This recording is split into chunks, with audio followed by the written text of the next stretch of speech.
Gerą dieną visiems. Sveikinimai iš Jonavos Politechnikos mokyklos, kas stebi transliaciją. Ką reiškia tikėti laisvę ir kurti Lietuvą? Ar pakanka skambių lozungų ir deklaracijų, dalyvavimo mitinguose, tautos šventėse, trispalvės ir neužmirštuolėse lape? Kad tikėtum ir kurtum, nepakanka tik išsakyti požiūrį ar inicijuoti diskusijas be rezultatų. Jo labiau nepakanka stebėti procesus iš šalies, jiems tyliai pritariant ar ignoruojant. Patriotu nebūsi tik laukdamas ir svajodamas. Mano kova už teisę ir laisvę kokybiškai gyventi Lietuvoje prasidėjo 2010 metais, kai mano diagnozė alerginė astma ir alerginis rinitas tapo nuosprendžiu palikti tėvynę. Tiek pat laiko bendrauju su politikais, įvairiais pareigūnais bei medikais. Ar galiu svajoti apie pokyčius? Kol kas dėja ne. Dėl patiriamo diskomforto gyventi taršioje aplinkoje negalėjau savęs realizuoti Lietuvos darbo rinkoje. Teko patirti pagiežos iš pažįstamų, kolegų ir net iš medikų. Supratau, kad būtina įrodyti, jog aplinkoje esantis teršalai, pavyzdžiui, transporto priemonės eksploatuojamas be DPF filtrų ir katalizatorių kenkia žmogaus organizmui.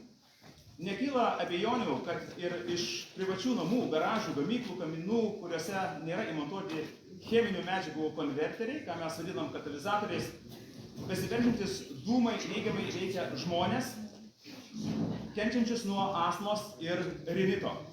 Gyvenant taršioje aplinkoje, neišvengiamai dalyvaujant eisme, nuolat stringant transporto spūstyse, nesustabdomas kosulys, dusimas ir kraujavimas iš nosiaryklės verčia imtis atitinkamų veiksmų. Juos ir vadinu kova kokybišką gyvenimą Lietuvoje. Ir nebijoju, šioje kovoje sieksiu pergalės ne tik dėl savęs, bet ir dėl tų, kurie išgyvena panašias problemas, patiria jas kiekvieną dieną, tačiau dėl nepajudinamų įstatymų ar teisės aktų taikstosi tarsi tai būtų gyvenimo norma. Ilgas kelias pergalės link prasidėjo nuo domėjimosi oro taršos situacija Lietuvoje, kuri dėja nėra labai gera, nors realūs duomenys pateikiami nuolat ir operatyviai. Gana dažnai fiksuojamas didelis aplinkos oro užterštumas, girdime perspėjimus, kad reikia saugotis, to neužtenka, kad aš ir panašių sveikatos sutrikimų turintis žmonės Lietuvoje galėtų gyventi kokybiškai. Pavyzdžiui, ilgokai užsitęsęs pavasario sausasis laikotarpis yra tikras išbandymas. Portalo TV3 LT duomenimis 2022 metų kovo 14 kietųjų dalelių koncentracija daugelėje miestų labai padidėjo, kas lėmė 24 valandų kare 10 ribinės vertės viršijimus Vilniuje, Kaune, Klaipėdoje ir Šiauliuose. Panašius pranešimus girdime kiekvieną dieną, dėja pakeisti nieko negalima, tenka taikytis prie sąlygų ir ieškoti būdų, kaip išgyventi. Tolesnių dienų prognozės panašios į kritulių ar žemesnio vėjo nenumatoma, kietųjų dalelių koncentracija aplinkoje išlieka padidėjusi. Savivaldybėms rekomenduojama tvarkyti nevalomas miestų gatves ir pakelis, gyventojams patariama riboti fizinį aktyvumą lauke. Žmogaus gyvenimo kokybė priklauso nuo oro sąlygų. Ir jei jos nepalankios, atleiskite, bet nieko padėti negalime. Mane anksčiau išdėstytos aplinkybės ir veiksniai itin veikia. Pabuvus Lietuvos miestuose prastai pasidaro net ir dėvint kaukę, respiratorių, kuri savotiškai taip pat kelia tam tikrą diskomfortą, būtent dėl specifinio sveikatos sutrikimo, kaip astma. Ko gali tikėti žmogus, kurio gyvenimo kokybė tiesiogiai susijusi su oro sąlygomis? Visi besidomintis ar turintis domėtis šią problemą yra skaitę ir girdėję apie planuojamus taršos mokesčius. Kitas priemonės, tačiau kaip užtikrinti konkretaus žmogaus bėdų sprendimą, niekas nežino. Gal ir nenori žinoti. Nacionalinis visuomenės sveikatos centras visgi pripažįsta, kad kai kuriems žmonėms oro tarša ypač kenksminga. oro taršai kietosiomis dalelėmis, azoto dioksidu ir kitais teršalais ypač jautrus yra kūdikiai, vaikai, nėščiosios, pagyvenę asmenys, asmenys sergantis astma ir kitomis kvėpavimo sistemos bei kraujotakos sistemos lygomis. Dažniausiai gali pasireikšti šie ūmaus teršalų poveikio požymiai. Akių, nosies ir gerklės dirginimas, dusulys, kosulys, susilpnėjusi plaučių funkcija, ypač sergantiems lėtinio obstrukcinė plaučių liga, padidėjęs kvėpavimo takų imlumas kvėpavimo takų infekcijoms, ypač vaikų, paūmėjusios kvėpavimo takų alerginės uždegiminės reakcijos. Tačiau tame pačiame Nacionalinio visuomenės sveikatos centro puslapyje yra teigiama, kad šie asmenys priskiriami rizikos grupiai ir turėtų labiau saugotis. Turėtų labiau saugotis, nekvėpuoti, ar nuolat dėvėti respiratorių ar dujokaukę, nešiotis deguonies balionėlį, nors COVID pandemijos sąlygomis kaukės ir respiratoriai tapo kasdienybę, bet ar jie apsaugo nuo kietųjų dalelių įsiskverbimo į organizmą? Tinklapyje perku internete.lt pateiktoje respiratorių apžvalgoje pažymima, kad geriausiai saugo kaukės PM2,5, kurių filtrai nepraleidžia šių mažų kietųjų dalelių į žmogaus organizmą. Pirminė šių kaukių paskirtis ir yra jas dėvėti, kai kietųjų dalelių koncentracija ore viršija nustatytas normas. Gal tai galima laikyti realia pagalba žmogui? Neaišku. Kasdien sekti kietųjų dalelių kiekį aplinkoje gali nesudarytų tokių sunkumų, bet kasdienis respiratoriaus dėvėjimas, štai toks, yra tikrai nemenkas iššūkis net sveikam, kaip sunku kvėpuoti turinčiam anksčiau, pavyzdžiui, man aptartų sveikatos sutrikimų įkvėpimo apsunkinto galima tik įsivaizduoti. Tai, kad su šiuo respiratoriumi sunku kvėpuoti pastebi ir tinklapio pigu.lt lankytojai, nusipirkę ir jau naudoja šią apsaugos priemonę. Vadinasi, tai ne pati geriausia išeitis. Prisiminus Nacionalinio visuomenės sveikatos centro pateiktą siūlymą, kad net spariems, kad 10 žmonėms jie turėtų saugotis, peršasi išvada, kad skęstančiųjų gelbėjimas yra jų pačių reikalas. Jeigu kokybiškas gyvenimas mano paties reikalas, ėmiau ieškoti pagalbos savarankiškai. Tikėdamas, kad valstybei rūpi jos piliečiai, kreipiausi į Lietuvos Respublikos vyriausybę, aplinkos sveikatos ministerijas, Lietuvos Respublikos Seimo komitetus, gydymo ir mokslo įstaigas, prezidentūrą, privačias ir valstybinės sveikatos įstaigas, Seimo kontrolierius, lygių galimybių kontrolierius, Seimo sveikatos komiteto pirmininką, Lietuvos atstovybė Europos Sąjungoje aplinkos atašė, įvairius visuomenininkus. Su teisininkų pagalba kreipimuose suformuluoti klausimą, kas yra padaryta arba daroma, kad žmonės sergantis astma ir ar turintis tokią diagnozę, kaip galėtų normaliai ir visaverčiai gyventi ir dirbti. Neegzistuoti, o gyventi ir dirbti Lietuvoje. Atsiprašau. Kokie moksliniai tyrimai buvo atliekami šią temą, kiek tokioje situacijoje svarbi asmens genetika, imunitetas ir panašiai. Ar jūs atliekate privačius konkretaus asmens medicinio mokslinio pobūdžio tyrimus, kokias išvadas iš šių tyrimų galima būtų padaryti arba kaip tai būtų galima panaudoti sprendžiant tokių asmenų, tarkim kaip mano, negalavimus. Ar gali tokią sveikatos būklę kaip mano sukelti oro užterštumo veiksniai? Deja, pastangos priminė kovą su vėjo malūnais. Nors Lietuvos Respublikos pacientų teisių žalos sveikatai įstatymo nustatytos nuostatose numatyta paciento teisė žinoti ir gauti visapusišką informaciją apie jo ligą bei užtikrinti, kad jis gautų kokybiškas paslaugas, o aplinkos apsaugos agentūros rašte patvirtinama, jog oro užterštumas Lietuvoje yra visgi didesnis nei Danijoje, kurioje dabar esu priverstas gyventi ir dirbti. Niekas nenori į tai gilintis ir analizuoti aplinkybių ir pasiūlyti realių, o ne teorinių sprendimo būdų. Sveikatos apsaugos ministerijos teigimu, remiantis Pasaulio sveikatos organizacijos duomenimis, Žmogaus sveikata nedaugiau kaip 17–20% priklauso nuo aplinkos veiksnių, tai oro kokybės, triukšmo ir kita. Panašu, kad 17–20% nereiškia nieko. Žmogaus lygos yra tik jo problemos. Kitose atsakymuose daugybė raidžių ir skaičiukų, kurie nieko neatsako į aplinkosaugos problemas savarankiškai besigilinančiam žmogui, siūlymų kreiptis iš vienos ministerijos į kitą, o po jų vėl į pirmąją. Metus trukusius bandymus sulaukti pagalbos vainikavo sveikatos apsaugos ministerijos atsakymas.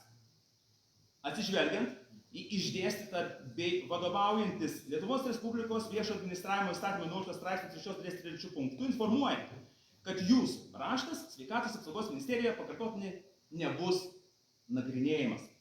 Ką reiškia nebus nagrinėjimas? Man tai dar ne 1 metai priverstinės emigracijos, laukiant ir tikintis, kad įvyks stebuklas. Kažin, ar atsirašinėjantiems valdininkams svarbu, kad pažeidžiamos asmens, paciento, Lietuvos Respublikos piliečio teisės, nes negaliu gyventi valstybėje, kurioje gimiau, užaugau, kur įgyjau išsilavinimą, kur gyvena mano artimieji. Jiems taip pat nesvarbu, kad pažeidžiama mano prigimtinė teisė į sveikatą, gydymą ir kokybišką gyvenimą.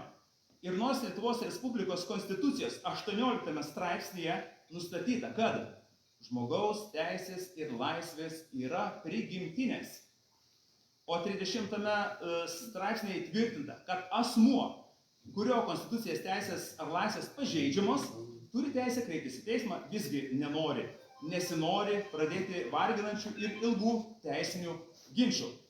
Vis dar tikiu, kad valstybės institucijų gera valia atlikti savo tiesioginę pareigą, rūpintis ir padėti savo piliečiams, norėdami patekti į valdžios institucijas, siekdami postų ar kandidatuodami į Seimą, visi tai žada.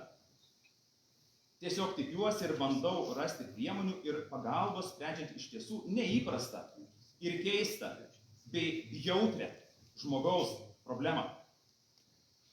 Perfrazuojant žinomo dainininko dainos tekstą. Mes tikrai mylim Lietuvą. Be abejonės šios žodžius kartoja ir žmonės atsakingi už taršią aplinką. Aš taip pat ją myliu. Tačiau net 12 metų turiu priverstinai gyventi 1600 km atstumu nuo savo artimųjų, draugų. Kelių kadencijų politikai beveik nieko nenuveikė, kad padėtis realiai pasikeistų.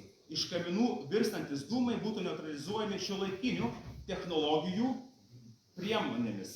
Trumpam grįždamas į Lietuvą ir vėl patirdamas gyvenimo tėvynėje diskomfortą, fiksuoju tą patį nekintantį vaizdą. Kvapo deja užfiksuoti neįmanoma.